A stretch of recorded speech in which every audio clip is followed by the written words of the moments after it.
So it's an incredible pleasure to be here and a great honor, and I want to thank Vera and Herman and Dave and, I don't know, Alexi, Dave, you know, whatever, whoever was doing this. Thanks, it's great to have this many people interested in conceptual engineering and conceptual ethics together. And I'm going to talk more about amelioration than about engineering per se, because that's something that I've worked on and puzzled about for a long time. I actually wrote my 2000 paper over 20 years ago, and I have changed my views as time has gone on without acknowledging that I've changed my views because it was unclear to me what I was doing. And now it's so wonderful to have so many other people who are kind of thinking about similar issues, because it gives me opportunities to get really good feedback. And also, another thing is that I'm part of multiple intellectual communities, and so sometimes it's a little bit challenging. What happened? Turns out our name tags are non-stick. No, yeah. Oh. You have those little things.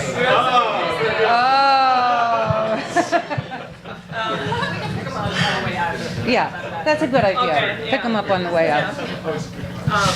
And if you want to leave them after the conference, that's also appreciated, so that you don't waste them.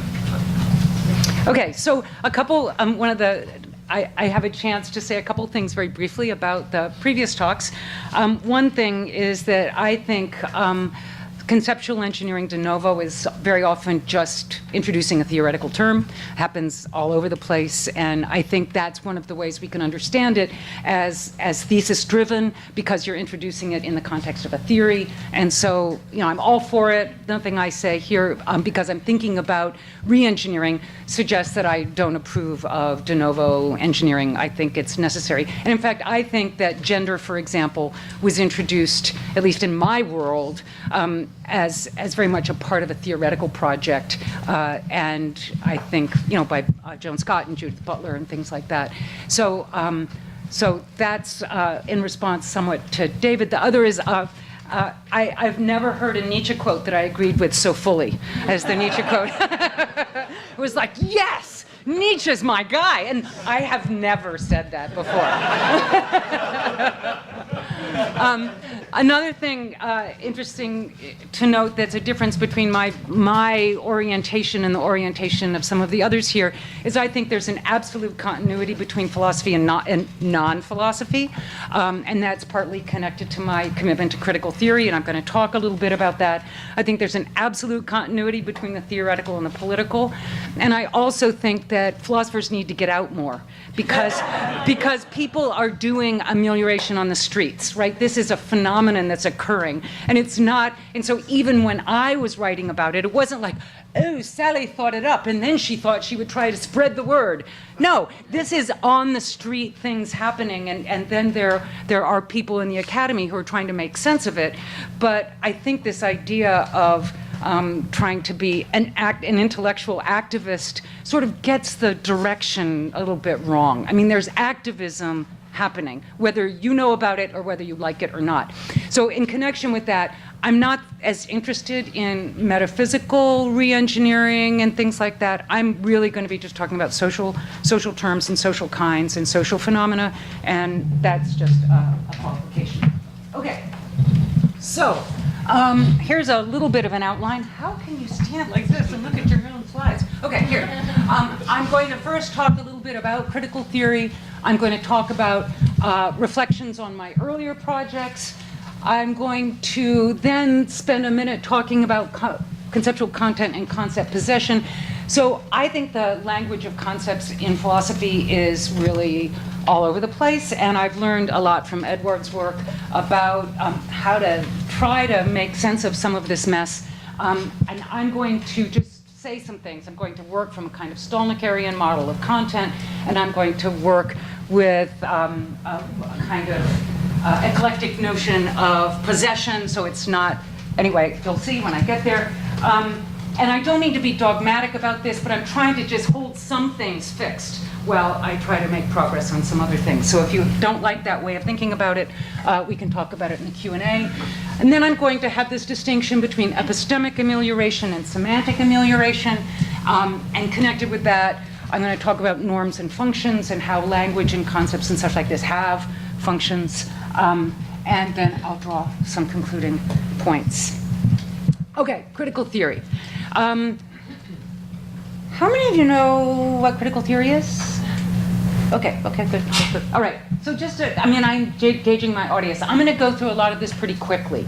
And so ask me about it at lunch or elsewhere if you want more.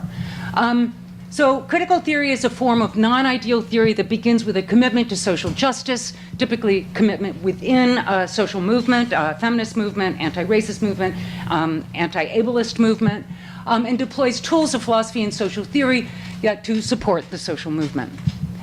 The Frankfurt School critical theory has a further aim, and this is how Raymond Geuss puts it.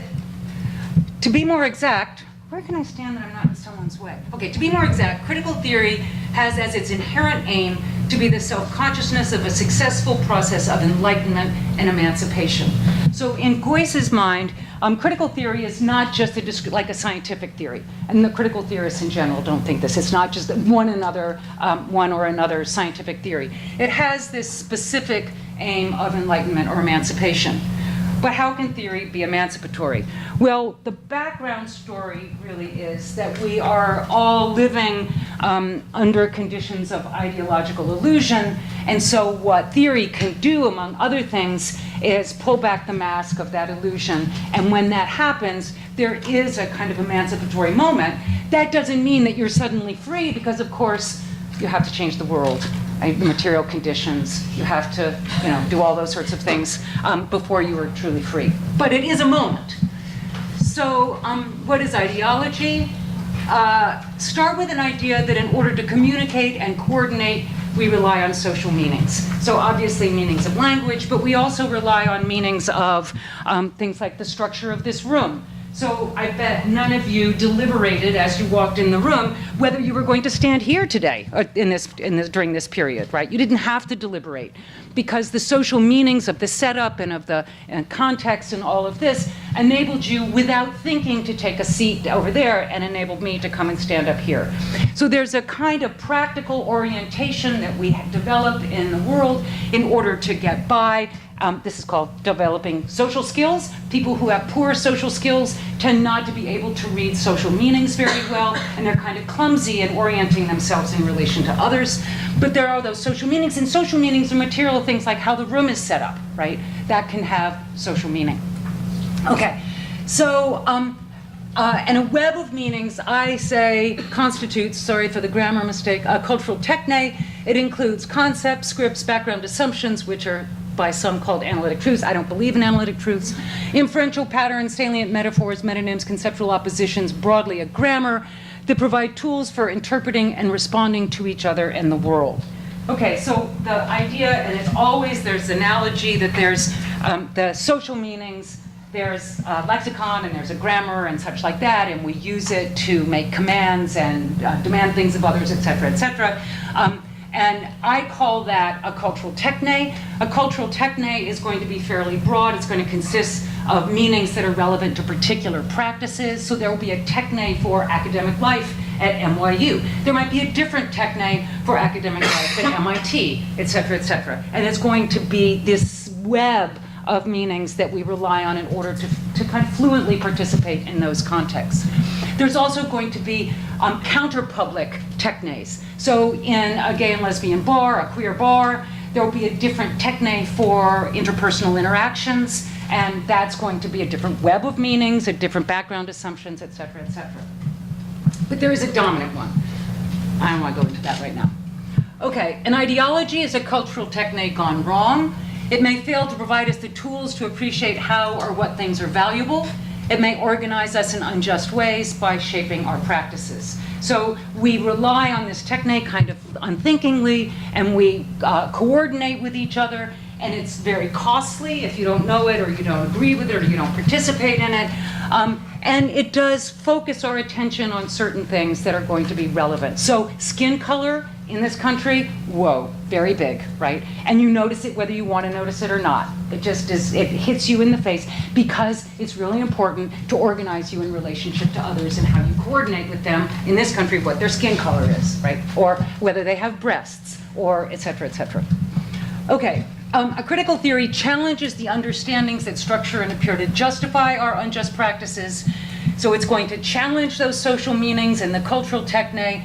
It can also offer resources to think and act differently with better epistemic and normative tools. So part of what happens in a critical theory is that it disrupts the cultural techne and tries to give you alternative cultural techne so that you will begin to see opportunities for behaving differently. You're not going to be able to do this alone. That's why we need counterpublics. We need to gather together in other spaces and try to live by different norms. So Coy says, the critical theory induces self-reflection in the agents by reflecting, they come to realize that their form of consciousness is ideologically false and that the coercion from which they suffer is self-imposed. So I think this is more true in some cases of oppression than others. So I think that gender oppression is very deeply ideological in the sense that even the most feminist women I know, including myself, participates in gender structures, and we all have a certain kind of imposed oppression, self-imposed oppression, and I think that that men also constrain themselves by masculine gender norms and do so unthinkingly and insensitively. It's how we live together. I think in the case of race, it's a little bit more complicated because I think that most people of color are not as caught up in the ideology as the white people are. And so they're going to be kind of bucking against it and resisting it much more often, though not always. But white people, oh my gosh, we are totally, totally captured by ideology in our interactions with people.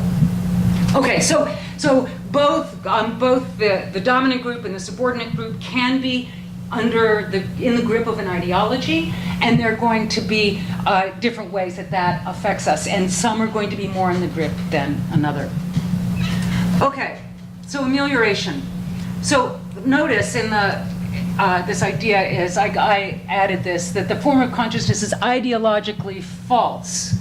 Okay, so what is ideological falsehood? I mean, one of the problems with ideology is that it's not just a set of false propositions, because ideology has this way of making itself true, right? So women are actually better caregivers than men on the whole, right? Not all women and all men, but we do most of it, right? We do the child care, we do the elder care, we care for the sick, et cetera, et cetera. And so there's an ideology here that is, in a sense, made itself true. And yes, I know I use the generic, and we can talk about generics later, but okay. So it's not just a failure of a sentence to press a true proposition. Ideological falsehood could be true, but still be problematic. They may employ concepts that are inapt for the purposes at hand. Okay, they also may be part of a broader framework of ideas and assumptions. This is the cultural techne that distorts our thinking and the social reality that our thinking partly constructs. So I also think that commonly shared false semantic beliefs are a potential site of ideology, and I'm going to talk more about this as we go on, but they can mask or distort how and whether our terms track kinds. So we have this idea that race is a kind, for example. I mean, many people do. I hope you don't. I mean, social kind, yes, but not a natural kind. Anyway, so they distorts whether our terms track kinds, and sometimes contribute to the constitution of them through the looping effects and enable us to avoid taking responsibility for the consequences. So I'm a social constructionist about race, and I think that there's a sense in which false beliefs about the semantics of race can be problematic because it masks our own participation in the construction of racial difference. Okay, so my view, amelioration of gender and race. My 2000 accounts. So in the late 90s, I developed class or attributive accounts of gender and race. One is gendered or race by virtue of occupying a space in a hierarchical system that relies on marking sex and color, and an ideology that links the marking to the position. Okay, that was, I hope some of you are familiar with this because I'm not going to go into detail. But that's my gender and race. What are they? What do we want them to be? But the problem is that some women don't present as women and some women don't present as men, so that they aren't marked and then ideologically linked to a certain position, because I might be a man, right? at least I might have a male gender identity, and according to current movements in transgender theory, I could be a man but never suffer or gain the privilege of male domination, et cetera, like that. So there is an issue here, but this doesn't work for my view, because my view is you have to have been marked and dominated. So it's a problem for trans individuals, and it's also the case that building in hierarchy may not always be useful, and there are a number of people who criticize me on those grounds. So the lessons here, I think, that I want to draw from some of these criticisms is a simple one first. Linguistic choices that might be emancipatory at one moment or in response to a certain threat may be inadequate in a broader context. So I do think that at the time I was taking up a threat that we should go into a post-feminist moment because there was no such thing as gender. And I'm like, whoa, not yet, right? I was trying to do, but that was a different moment than we're in right now. More importantly, I think that emancipation involves at least two steps or moments. One moment is negative. We need to unmask or understand the failures of our current practices, and this is a disruptive move. So what I'm going to be saying is that I think that my analyses were trying to do that. They're trying to say, look at the dominant frame of meaning defines men and women and situates us in relationship to each other. And it doesn't matter what your body is like, for that, because if you're marked as a woman, you're treated as a woman. If you're marked as a man, you're treated as a man. And those differences are how the system works. So I was interested in the negative moment, but there is a more positive moment. We need to suggest better alternatives. So this is a visionary moment that gives us resources to create something better. I am anti-utopian. I am a Marxian in that way. I'm not into the let's come up with something better as a way to think about a feminist utopia for lots of different reasons, epistemically, among other reasons. But I think it's fine that people are doing this, and maybe they'll figure something out. But I'm not engaged in that project really. Okay, so there are some further confusions that are linked to those early the ones I just mentioned. In speaking of amelioration, I sometimes suggested I was appropriating the terms woman, man, and race for new or different social categories. So I was saying, look, I'm taking these terms, I'm taking these lexical items for these because I think it's important. I think it has these potential effects, and that was for the purpose of critical theory. So there was a sense in which I didn't care if, and this goes to the Mari's point, I didn't care if it was the same subject matter. I wanted people to think of it as different. I wanted people to be disrupted, become uncomfortable with their sex, become uncomfortable with their gender and their race and all of this. And it's also the case that I didn't really care if it caught on, because it was at this moment of critical theory of saying, wait a minute, right? Stop and think about who you really are. And it was also, and I'll get to this a little bit more, although I used if and only if by definition, on my view, definitions are theories. They're theoretical. It was a theoretical term, and it wasn't something that you were trying to intuit, like, oh, heaven forbid. And it's something that this was a role for the concept of woman in a particular social theory. And I appropriated the language on purpose to disrupt people, make people uncomfortable. But then other times in the mid-2000s, I suggested I was explicating an externalist meaning that could be attributed to our ordinary speech. And this was a place where I became more invested in revealing semantic ignorance, while also inviting, but not providing, a kind of semantic amelioration. So I do think amelioration comes in a variety of forms, because there are multiple ways to make things better. You can make things better by learning new things, or by disrupting people, or by et cetera, et cetera. Okay, so now what I'm going to do is talk a little bit about conceptual content and possession. So start with an externalist framework for thinking about concepts that focuses on informational content.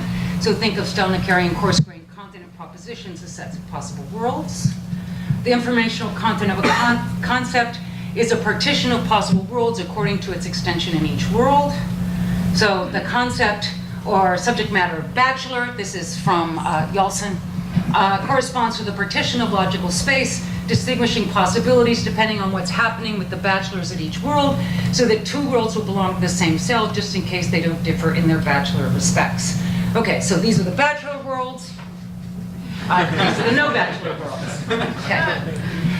Now, concept possession, so that's about content, talking about content. Concept possession, to possess a concept is to have some cluster of capacities and mechanisms for using that grid of possibilities at some level of resolution, for making the distinctions in question and processing and storing the relevant information. And as Edward has argued in his brilliant book, Doing Without Concepts, this can be a heterogeneous cluster of mechanisms and processes, right? So it's not like, oh, I have this thing in my head, it's called the concept, and it has a content. No, it's that what we have is a partition of logical space and a multiplicity of mechanisms that enable us to track or make sense of that partition. So here's the bachelors and non-bachelor worlds. This is Psuke, all Psyche, and she, we could ask, does she have, somewhere up here, some cluster of capacities and mechanisms to draw this line in logical space, right, the logical partition? Okay, so the grasp of a concept is going to have to be at some level of resolution. So it's not going to be, if you grasp the concept, you know every possible extension in every possible world, right? It's just not going to be that way. So this is an example. I got it from Yeltsin, but Steve says it's from Stolniker. Sorry, Bob. William III of England believed that England could avoid war with France. Did he believe that England could avoid nuclear war with France? The content of William III's concept of war might be represented as a division between land or sea war and non-war. Did you know that William III is also William of Orange? He played a big role in the Netherlands. Anyway, so that's William III, and this was, we have the war and the non-war worlds, and he had a very simple distinction, land war and sea war. But the space of worlds included nuclear war and cyber war, but William III wasn't aware of it. His grasp of the partition of worlds was at a fairly low level of resolution. So he had this division, but he didn't have these other divisions. That's cyber war. so that's a world. That's a world here, and that's the cyber war in that world. Anyway, but it's still possible to say that we grasped the same concept in the sense that we both are grasping this division, but we grasped at a higher level of resolution than William III did. Okay, so what is epistemic amelioration? And this is what I was thinking of is part of this. You gain information about the semantic content of your beliefs. You are developing a theory of what's going on in making this division. So going back here, I think that it's not that, oh, what we need is a definition of war that we're going to come up with a priori by introspection. What we do is we develop a theory about the stuff on this side, and then we articulate that theory. And it's not analytically true, right? At least that's what I think. And so in epistemic amelioration, we improve our understanding of the informational content of the concept, and there are a couple of ways to do it. These are just two examples. There are other ways. So refinement, we could use concepts without we always use concepts without having a very solid grasp of them. We may not be able to apply the concept to some possibilities, and there may be gaps in our judgments about cases. So we refine our concept based on a broader or deeper knowledge of the phenomenon. This is the externalism stuff. By gaining empirical knowledge, undertaking conceptual genealogy. This is connected to how we arrived at it, whether we arrived at it in a bogus way, and or insight into the logical space at a more fine-grained resolution. Also, we can ameliorate our understanding by gaining access by different modes of presentation. So I think if you have been involved in a war, if you've been a victim in a war, or you've been a soldier, you're going to have a better grasp of some aspects of the concept than some other people will have. Okay, so now we have an issue. This is going to move us in the more semantic level, or informational level. So suppose there's a world W with only a war on drugs, right? There are no sea, land, nuclear, cyber wars. There's only a war on drugs there. should we shift the line between war and no war? Let me see if I, oh, watch. Wasn't that cool? Okay. I assume for the purposes of the example that a war on drugs begins as a metaphorical extension, not as part of the semantic content, right? This is supposed to demonstrate that. It's not really a war on drugs. Okay, so then there's a question here whether this is how we were drawing it, and then, oh my gosh, the war on drugs started, and then you go, is that really a war? I don't know. And so we're trying to figure out if we should include that now in the extension, in the partition of logical space. So in an informational or semantic amelioration, we change what partition of logical space the term or concept represents.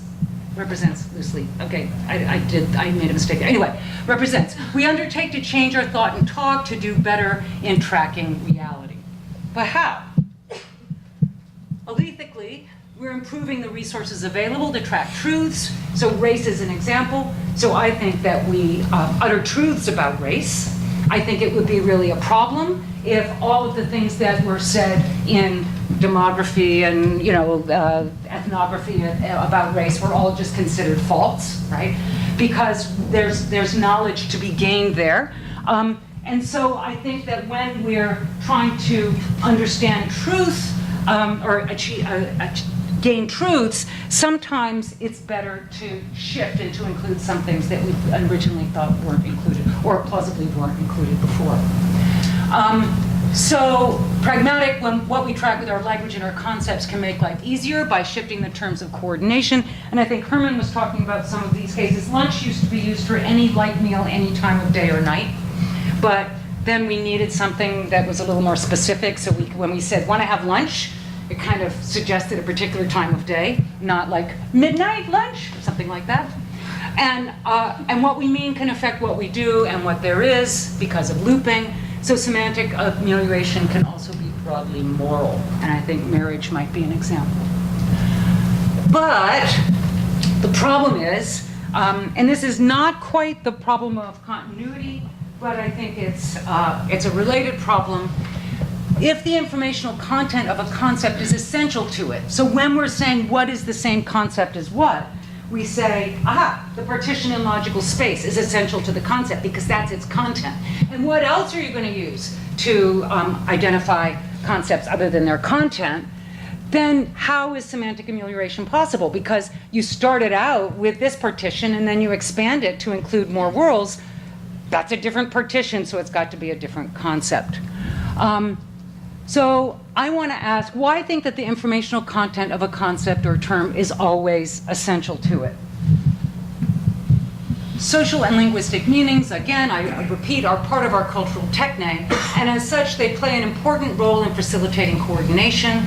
At least in some cases, what's essential to a concept is its social function, and different contents can serve that function in different contexts and at a different time. So the idea is, don't say that, so we pivot at a different place, right? So instead of holding the content fixed and saying, oh, we're changing our concept, or in the sense of changing, how we're thinking, instead, hold the function of that. How does our possession of that distinction enable us to do certain things or not do certain things? Those capacities we have to track that division makes a difference in how we engage with each other, how we think about each other, how we do all sorts of things. And so if instead of saying, oh, well, we've changed the content, so we must have a different concept, we have to be grasping a different concept, what we're saying is, no, what's holding fixed is the role that it plays, the role that our possession of it plays in our social milieu, and then we allow the content to shift while still being the same concept. Okay, so 5 minutes. Okay, norms and functions, I think I can make it. This is actually a George Bernard Shaw play, but I thought it was wonderful. Because truths are too easy to come by, and most of them are bad anyway, in the social world. And so we've got to change them to the good. All right, so consider family. On one hand, there's a descriptive project of characterizing ways of organizing domestic life, our understanding of family. On the other hand, there's a normative project. We can learn that some ways of organizing family life are morally problematic and other forms lead to various kinds of social dysfunction. So our concept of family evolves given that normative pressure. There's a functional axis of evaluation. We can judge the adequacy of the partition between families and non-families by reference to how well our tracking of the content facilitates coordination around intimacy, child-rearing, economic collaboration, etc. So this is a function of the notion of family. We're organizing ourselves to pay attention to certain groups as the right groups for intimacy, child-rearing, economic collaboration. And that has an effect, right? So we call them marriageable or something like that. And that the tracking of that division plays a role in our social life. Or, and we can say, it does it in a crappy way, right? Because we want all different kinds of people to be intimate and share their resources and children, etc. There might also be a moral axis of evaluation. One might think that the adequacy of our partition between families and non-families should be evaluated on moral terms. So some might think only straight married couples and their biological offspring are real families. So, like, my family doesn't count as a family. One need not deny that we may call many domestic arrangement families. This is a kind of pluralist view, but one that wasn't supposed to be in the same bullet box as this. Anyway, but there are these two different axes, and you might want to subscript, right? And say, oh, there are different kinds of ways of talking about families, ways of thinking about families, the moral conception of family, just like we talk about the psychological concept of person, the forensic notion of person, blah, blah, blah. You could do that, but I think that there are reasons for political, theoretical, philosophical reasons in some cases to make choices and to say, not so much. This is not the only kind of family. This is maybe, we need to have a broader notion of family. Okay, so really quickly, Nova and Prasada argue that people rely on two sets of criteria for thinking about social kinds, like families. On the one hand, we might characterize a scientist in terms of the sorts of things they do, their qualifications, their job description, etc. Anyone working at MIT in a lab is a scientist. On the other hand, we might characterize a scientist roughly in terms of their intellectual virtues. Do they pursue the truth? Are they committed to epistemic standards, etc., etc.? And they note that these two characterizations of a scientist may come apart. So they've actually done some studies of this and people's reaction to these sorts of sentences, and people will agree. There's a sense in which she is clearly a scientist, but ultimately, if you think about what it really means to be a scientist, you'd have to say that she's not a scientist at all. Or there's a sense in which she's clearly not a scientist, but ultimately, if you think about what it really means to be a scientist, you'd have to say she truly is a scientist. This is the one, I'm sorry, it's a little bit stereotypical, but I was comparing these, and this was supposed to be the one who's working hard, but maybe she doesn't have that true passion. And we know Marie Curie wasn't really accepted as a scientist to the extent that she should have been until late. So this is plausible of practices generally. Practices coordinating us give us reasons to act and a basis for evaluation, but practices themselves can be evaluated functionally and on other normative grounds. We allow ourselves to change the content of the distinctions we make in light of values, new information, etc. So this is the pivoting again. We're talking about a scientist, and we could say, yeah, we have all these criteria for being a scientist, but that's not a true scientist. And so we're trying to sort of figure out what a true scientist is given the role that science has in our society, for example, something like that.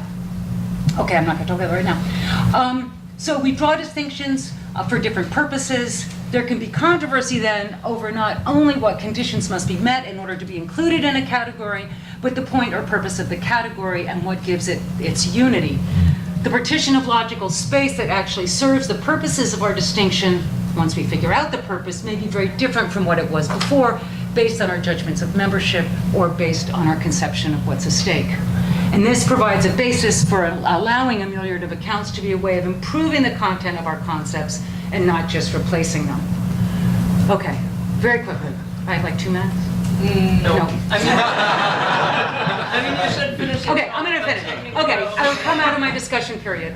So Epistemic amelioration is especially apt for debunking projects in the negative moment of critical theory. So I'm inclined to say, yes, I'm going to tell you all that your gender is a position within a social hierarchy, right? I'm a debunker here. I'm trying to give you better information about that partition of logical space that we sometimes think is all about genitalia, but when we see it working, it's not all about genitalia, okay? So that's the debunking moment.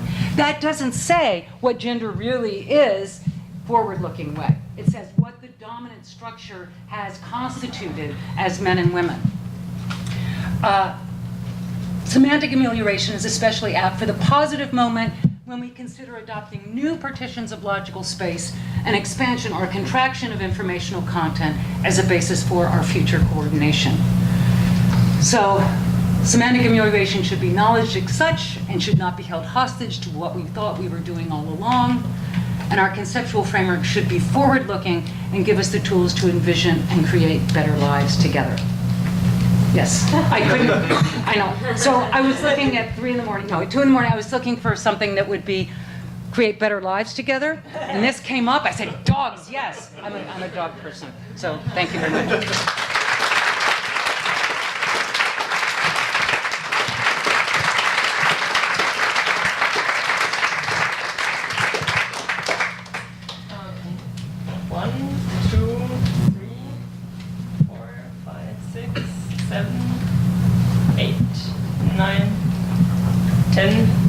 Okay, I will try and give short answers. Yeah, and then try to ask short questions as well, and we are not going to have follow-ups, I'm afraid.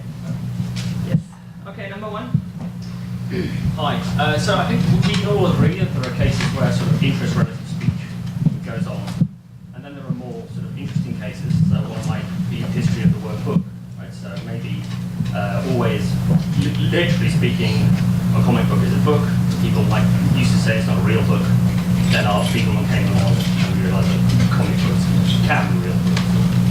Something like that. So I'm just wondering how far this phenomenon goes on your view, because there are lots of So you're thinking of the Codex, not the scroll. A book. So I think there's a notion of book where Aristotle wrote books. But of course, they didn't have the Codex. They just had scrolls and papyri and things like that. So I think that there's a conception of book anyway where, I don't know, it has to do with the content of whatever is written in the material form. And I think that I would be inclined to say that if people said comic books weren't books, then they were wrong, and that we have to educate them and about what books are. Just like they might have said Aristotle didn't write books because he wrote on papyri or something like that. So the question you're asking is, how do you know when it is that we're doing epistemic and when it is that we're doing semantic? Yeah. Or rather, how far are you willing to sort of push this view into cases where it really seems that there is a lot of strict meaning? So what I'm going to do is I'm going to take a page from Laura and Francois Schroeder and talk about how what you look at is the different ways in which the term functions in our social milieu. You don't look at what's inside your head. You look at, what happens to the material objects that count as books. What happens? Who gets to have them and who doesn't? What are libraries? You look at these sorts of social practices involving books, and then you talk to academics who talk about, I loved your book, and they don't mean the paper, things like that. And so you gather a huge amount of information about how that term functions socially, and then you try and tell a rationalizing interpretation that makes sense of how all of this hangs together. And it's going to include stuff that people weren't thinking about back then, but you tell a story that makes it the case that you have been learning slowly and surely what a book is. Yeah. Now, I believe, and Laura will maybe correct me on this, is that they believe that there's a unique answer to this interpretive process, and I don't think that there is. And so I think that, it's going to be a matter of judgment that you make and we disagree about it, and then we have to bring evidence to bear on each other. And there might be different purposes we have. So I might have a purpose for talking about books because I'm I'm a publisher, and you might have it because you're a philosopher. And we have these different purposes, and so we might need to have different conceptions of book that pick up different parts of that interpretive tradition. And then the question, and I'm going with pluralism here, the question of whether we want to have two different words or not is going to depend on, well, is that going to get in the way of communication, right? Or can we in the academy use the term book in one way and the publishers use it a different way without going crazy? Or do we need a subscript or something like that? Does that make sense? Annette is two? I think I was Two. Oh, sorry. No, no worries. So it seems to me like there's a picture of something that could happen that's good with the, I'll say, word family, where you want to say there's some unity of identity with the concept, but something better can happen with it in the future, something ameliorative in the context of ideology. So let's just take that example of family. Let's say that functional roles, both social functional roles, change drastically, and the way that we reason about these things changes drastically. Now, And we learn new empirical things, we develop technology, Right. right? You can have ART, you Sure. can, Yeah. adoption wasn't always possible. all that good stuff. Okay, but then I just wanted to learn what you would say in terms of the old and the new. Would you say we used to have a concept of family that we don't use anymore? Or would you say what we used to call families weren't the only families? Yeah. Or would you say we were wrong about what families were? We now know what families are. Hopefully this is getting a sense of like how can we keep the unity of the concept when, if these social roles are essential to the concept that you're mostly interested in, how can we keep the unity while saying something meaningful about ameliorative change in that concept? So, great question. I'm not sure I'm going to be able to do justice to it. So I think families are those clusters of people who in a social, so the problem is that human beings, we need caretakers when we're infants. There's all kinds of reasons that, intimacy is something that needs to be protected,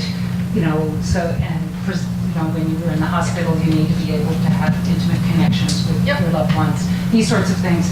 Economic relations are not always best shared among intimates, but sometimes it's important to share them when you're engaged in childbearing together, because there's going to be a differential division of labor in this sort of thing. And so there's a set of I'm inclined to say, social needs that we have.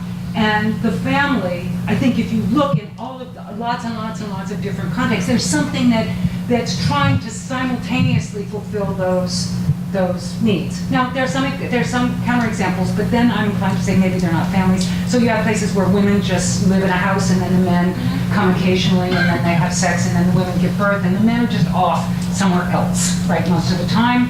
And so then what do you want to say? Do you want to say that the women's is a family? Anyway, so there are complicated cases where I think it's an open question, whether they're a family or whether they're not a family, how do you want to think about it like that?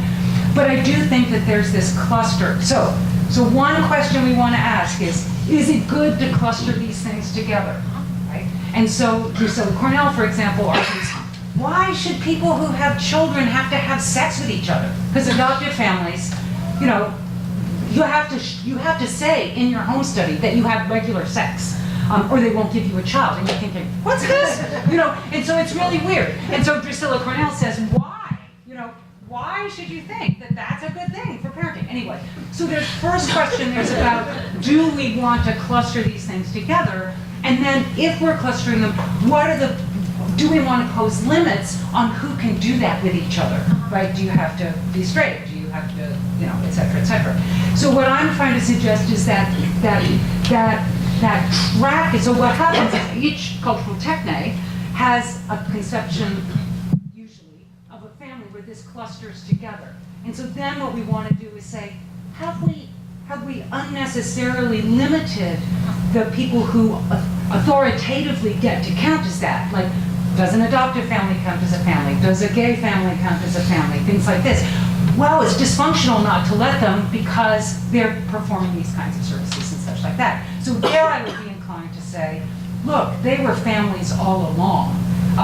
in a sense. Wait a minute, I don't want to say that. I want to say, if I'm ameliorating epistemically, I want to say there were families all along, but we didn't know it. But in the semantic amelioration, what I want to say is, no, they weren't families. This is the negative, that kind of thing. They were never families, but now we're going to make them families. And so what I want to do is change the extension of family for us, so that now they do count as families. So there's these two, epistemic, and this comes back in a way to the other one. When are we doing epistemic and when are we doing semantic?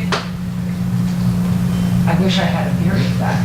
But what I'm suggesting is when we're doing semantic, what we're doing is saying, we used to have a concept of family that was restricted to the nuclear, biological, heterosexual family. But now our concept of family has changed. And now we have a concept of family that is more inclusive. That's what I'd like to say. But it's a concept of family, and it's a concept of family that's changed because of the pressures from ART and adoption and acceptance of gay marriage and all those sorts of things. But it's evolved. But what makes it the same family is the function that what makes the concept the same, so to speak, is the function of that set of cognitive capacities that we use for drawing the distinction. But if I could keep it as Yeah, I'm sorry. But it was a really good answer. Yeah, and a good answer. This one you may have kind of answered it perhaps the first question, if so, feel free. I just wanted to ask you to say more. I really like the appeal to function. I wanted you to say more about how you identify the function of a concept and what notion of functioning we should use. Yeah, so again, it's not the function, it's a function of these capacities that we have to group and predict and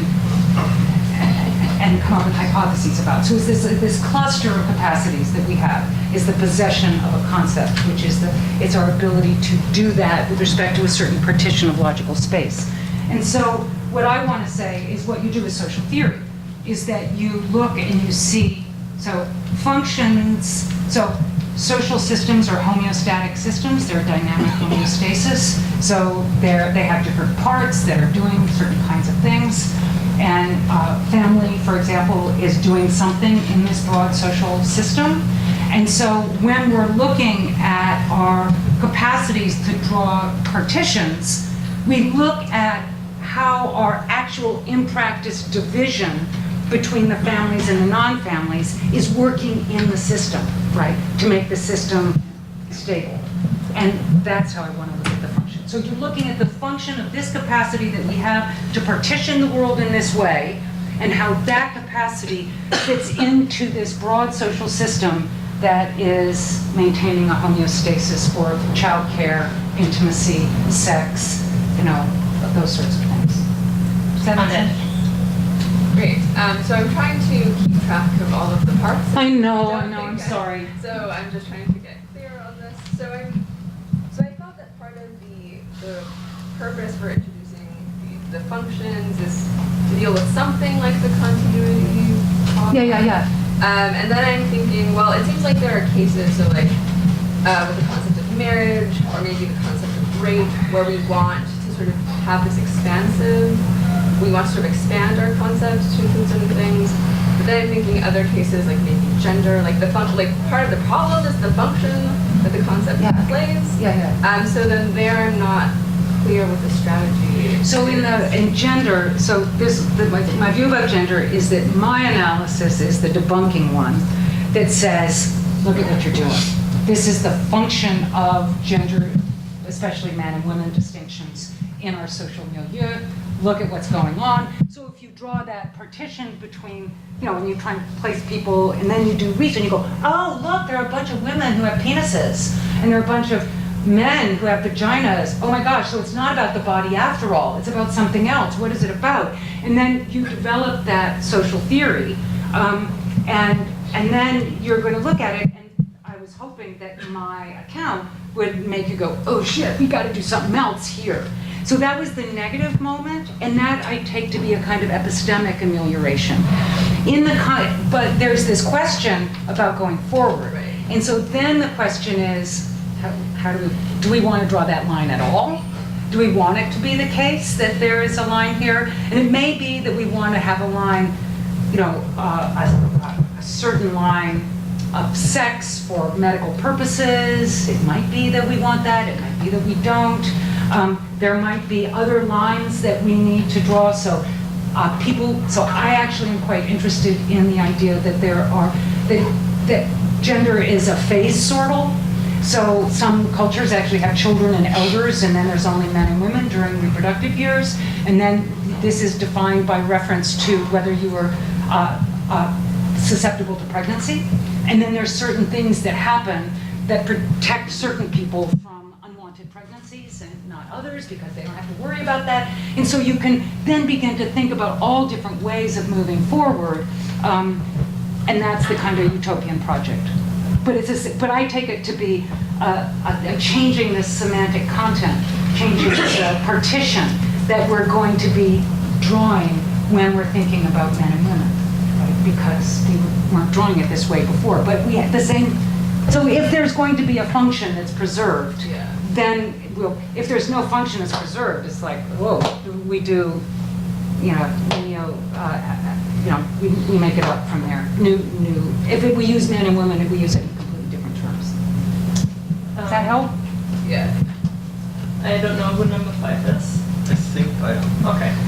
So I also wanted to ask you about the function Yeah. approach, because I like it very much, but I'm not so sure what the right notion of a function is there. So it seemed to me that when you introduced the notion of a function in your talk, you had in mind a rather intentional version. Yeah, no, I don't want it to No? be intentional. Because you were talking about purposes that the people have when they use the function or something. That's just a form of speech. What I want it to be is the social function, and we don't create language for purposes. You know, language happens to us. I mean, we occasionally do, but most ordinary language just happens to us, and it has a function, and it's not necessarily my purpose or anybody's purpose. I mean, I think there are people who thought that men made up our language and then they used it to control us, but I don't think that, because I don't think anybody made up our language. But it still functions in a certain way. So what I mean by our purposes is I'm sort of speaking back and looking at what is if you think of the social whole as us, and then our purposes is not like the intentional purposes, but what is the point of it in this context? That's what I have in mind. And the point of it, so I have a view about, so social theory has to come in here about, I do think that I'm a firm believer in functional explanation in the social sciences. Number 6. Number 6. I think I have a sort of a similar question about function. I'm trying to get my head around the connection between the epistemological amelioration and the semantic amelioration. It seems like when we want to say, hey, those were families all along, part of what we're trying to do is change practice, right? Change the functional role or the social role that the use of the word family plays. Yeah, I don't think that. You don't think that in some cases we really do want to get... Well, I think sometimes we want to change the social role, but I think that insofar as the function of family is to manage intimacy, childbearing, and economic cooperation, I think, no, we're saying let these people have children, intimacy, and economic cooperation, access to each other in hospitals, rights of various kinds, what we're doing. So I was opposed to marriage equality because I thought, get rid of marriage. Like, who wants it? I mean, that's a bad institution. We should all have civil unions and make it all up, and you can have a civil union with anyone you want. It doesn't have to be about sacraments or sex or whatever, and you can form a civil union and adopt children. You know, I was all for that. That was like, I wanted to go. That's why I'm a philosopher and not a social activist. You know? And social activists knew that the way to go was to expand our conception of marriage. So they wanted these particular rights, they wanted entrance into a particular kind of institution that served a particular function, and they wanted entrance into it, and they wanted to preserve marriage, right? I still want to kind of say, let's hope this is just a phase, and that we get beyond it, but I can see why that was the move. Because, oh my God, it's so much more radical to say, let's give up this whole nuclear family thing. So you're willing to write off a lot of changes in the way the term functions in society as kind of irrelevant to the social Yeah, goal. yeah. And that's and where it comes down to, and this is why I think that philosophy needs, social and political philosophy needs to be grounded in social theory, is that you need a good theory of what's going on and what the structures are that shape the causation that's happening, that make people men and women, right? Or raced, or things like this. You need to have that theory as the ground for understanding how these things function. Comment is number 7.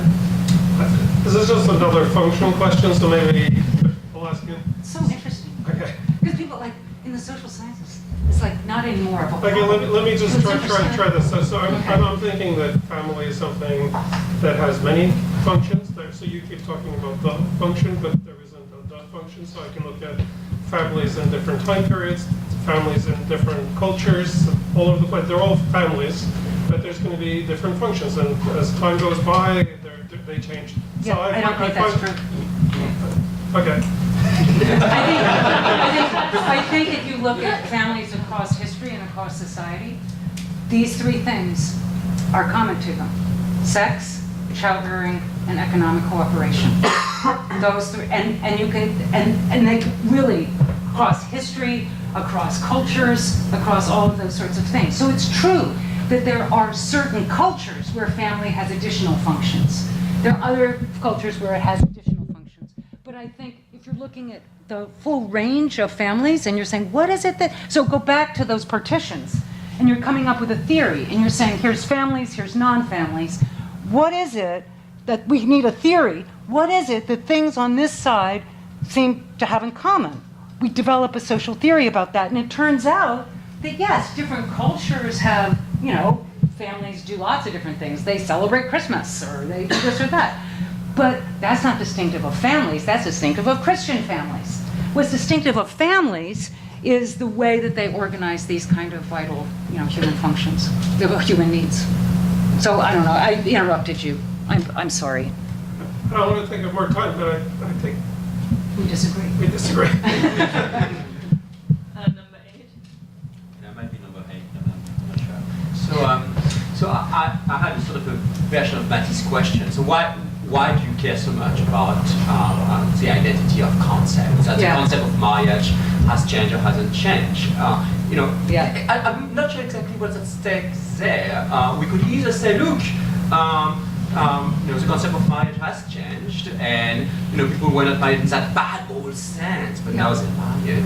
Or we could say, look, you know, that's the same concept, and appeal to other properties beyond content to ground concept individuation. You know, you have to function, but we could appeal to historical continuity. We could do lots of things, yeah. And is that another mean? You know, Yeah. how a scientific theory is the same theory, right? Because of the specific historical continuity between the stages of the theory. So No, I agree. I other didn't. things we could say. But the main question is, why do we care so much about concept identity in that context? So I'm totally with you that there are many different ways that could get continuity, and as long as it's not only content. Yeah. So I completely agree with you, and I just use this because it's useful for the social cases. And Dan asked the same question in Nottingham just a couple months ago.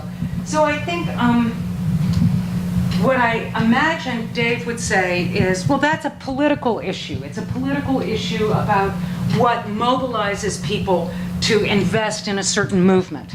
They're protecting marriage or they're expanding marriage, and so there's a kind of political dimension to it. So there is that, but I really resist separating the theoretical and the philosophical from the practical and you know, whatever I mean. You got the two ideas. So because I really do think that in the social domain, what counts as X with qualifications is X, right? So it's not the case that what counts as this, you could say, well, yeah, money, that counts as money, but it's not really money. You go, whoa, what's going on here, right? Because the way that we understand it and the kind of terms we use are embedded in a network of other terms and a network of other concepts. So someone was talking about frameworks. I don't know who it was because I was frameworks. Yeah, and so what you're doing is you're saying, this is a node in a framework. And what we want to do is, in the case of marriage, we want to embrace that whole framework and just put some other people in it, because that framework has already been laid out. In other cases, we want to say, oh man, like what I want to do, get rid of this framework. This is a messed up framework, and we want to distance ourselves from it. And I think that then the political stuff comes in, because look what marriage equality did. Whoa, we would never get civil unions and get rid of marriage in the amount of time we had that. So we need the political people to help us strategize these movements. But I think that sometimes we can say this is the leverage point, because it plays this crucial role in this network of other concepts and other propositions and theories and such like that. And we kind of want to keep that going and just change who occupies it. Does that make sense? Number 9. Yes, here. Thank you. Okay, so if I'm not mistaken, what you said is when we're involved in the positive movement of critical theory, we do semantic amelioration, and semantic amelioration is focused on, changing the informational content of concepts. So take the case of marriage. Prior to marriage equality, in the extension of the concept of marriage, you only have boring straight people and gay. After marriage equality, then, you have a concept of marriage that's not held hostage to the gender identity of people who are married. But it seems to me that there is also a way of doing, that positive moment of critical theory that's not focused on the content, but rather on the social function served by the concept. Yeah. So if you take the concept of whiteness and what Linda seems to have in mind, the amelioration there is not so much focused on changing the content of the extension of the concept of white people, but instead of changing, the social function served by whiteness, we don't want whiteness to be this instrument of oppression and domination, etc. So I don't know. Yeah, no, I agree. So I think that what I'm inclined, so there's this disagreement about whiteness and whether race should continue. My view is that we should get rid of it. Even though it's socially real, we should get rid of it. But Lila Alcoff, for example, thinks no. She's more like the marriage with respect to race, that we need to revise our understanding of whiteness and offer to white people an identity that is liberatory in certain ways. So on my view, I think what I would want to say is you do the negative project and you say, whiteness, look at this. Let's work toward its destruction, right? Alcoff says you do the negative project and you maintain whiteness, but you do a semantic kind of amelioration on it. And so I think that there's two different strategies here about how to proceed. I also think you're right. So that was just in terms of these terms. What I think you're pointing to, though, is that we want to change the structure and not just the concept. And how do we go about changing the structure? What I'm suggesting is that it's going to be the one way to change the structure is to illuminate how it informs our everyday practices. And then how you illuminate it could be this negative way or this positive way. So in my case, I'm trying to illuminate how that structure affects your everyday practices so you freak out and stop doing it, right? Where for Linda, it's no, I'm going to illuminate how it informs your practices in a way that makes you a civil rights activist. And those are two different strategies about how to respond to the social structure. Apologies to the one person I think who didn't get to ask their question, but Thank you, everybody. Out of time.